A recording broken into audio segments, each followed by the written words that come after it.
Hey, bienvenue sur Toposcope. Nous savons déjà tous que la nourriture de fast-food n'est pas la meilleure pour notre santé, mais malgré tout, on aime ça, ça nous plaît, et on continue d'y aller. Ces effets négatifs sur notre corps ne nous arrêtent pas, mais comme dans toutes les industries, les fast-food ont eux aussi leurs secrets qui sont parfois très choquants. Tous les employés connaissent beaucoup de ces secrets, mais il leur est malheureusement strictement interdit de les dévoiler. Avant que ça commence d'ailleurs, vous me bombardez à barre des pouces bleus en mettant 3000 likes avant minuit, vous êtes des oufs en ce moment et je sais que vous en êtes capables, et vous vous abonnez à la chaîne du Toposcope si ce n'est pas encore fait, pour ne louper aucune des nouvelles vidéos qui sortent chaque jour à 18 h. C'est parti. Numéro 1. Les steaks hachés que vous retrouvez dans vos burgers ont tous des hachures droites ainsi qu'une odeur particulière qui pourrait vraiment vous faire croire qu'ils cuisent entièrement leurs steaks eux-mêmes. Seulement, les steaks sont pré-cuits dans une usine puis congelés pour être cuisinés au fast-food avec les marques de ligne déjà réalisées. De plus, cette odeur de grille que vous pouvez parfois sentir lors de votre commande est simplement un arôme artificiel qui est rajouté lors de la cuisson en restaurant qui quant à elle n'excède jamais les 20 secondes. Résultat des courses, les hachures du steak ainsi que son odeur sont bien fausses et fake à 100%. Numéro 2. Quand nous entrons dans la fast-food, il n'est pas rare d'entendre de la musique. Seulement, quand on y va en temps normal en pleine journée, il s'agit souvent de musique d'actualité du genre électro, hip-hop, rap, etc. Mais si pour votre part vous êtes déjà allé dans un McDo passé minuit, vous n'entendrez jamais un morceau de David Guetta ou le dernier son de Bruno Mars par exemple, mais alors pourquoi ?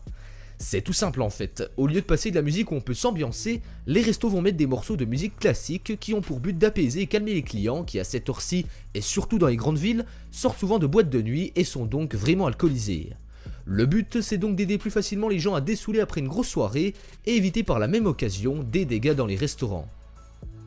Numéro 3. Vous réfléchirez peut-être à plusieurs fois avant de prendre un coca ou un Sprite au fast-food lors de votre prochain passage en caisse, et pour cause, une étude sérieuse qui vient nous amener des preuves vraiment choquantes. Il est peut-être possible que vous retrouviez de la matière fécale dans votre boisson, et oui, je suis d'accord avec vous, c'est vraiment dégoûtant. Selon une étude menée en Virginie, sur 30 machines à soda testées, plus de la moitié d'entre elles contenaient des traces de matière fécale. Certains mettent la faute sur les employés qui ne se lavent pas les mains correctement en sortant des toilettes, tandis que d'autres s'énervent tout simplement d'en arriver à de tels constats. Quoi qu'il en soit, pour votre prochaine commande, songez plutôt à une bouteille d'eau, c'est bien mieux que les sodas servis depuis les machines. Numéro 4. Certaines personnes qui accompagnent des potes au McDo préfèrent prendre une salade pour faire attention à leur ligne, quitte à voir les autres se régaler avec un bon gros burger. Oui, jusque-là, et surtout normalement, la salade est bien moins calorique qu'un hamburger et vous m'arrêtez si je me trompe. Sauf que là au McDonald's par exemple, il se pourrait que ce que je viens de vous dire soit totalement faux. Tous les fast-food des grandes enseignes utilisent donc un tas d'additifs pour essayer de donner un meilleur goût à la salade afin d'égaler le succès des burgers ou des frites. Si vous n'en avez jamais goûté, ça va être dur pour vous de savoir précisément, mais pour les autres du coup, sachez que tous ces additifs dégueulasses rendent au final une salade presque plus calorique qu'un hamburger qui lui-même est rempli de sauce et de graisse.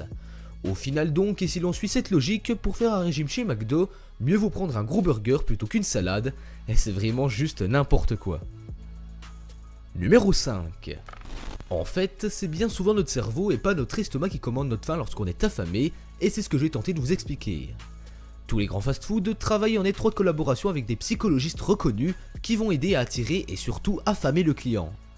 Il vous est déjà arrivé à coup sûr de passer devant un KFC et d'avoir soudainement très faim, eh bien c'est normal, ou presque, car ça a vraiment une explication quasi scientifique.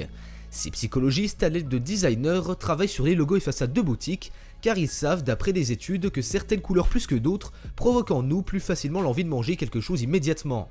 Le rouge et le jaune surtout en font partie, et c'est pourquoi on retrouve au moins une de ces deux couleurs un peu partout sur tous les logos de grands fast-food comme KFC, Quick, McDo, Burger King et j'en passe.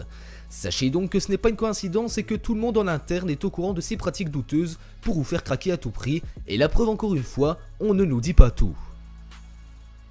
Cette vidéo touche à sa fin, dites-moi en commentaire quel secret vous surprend le plus et je les lirai tous avec grand plaisir.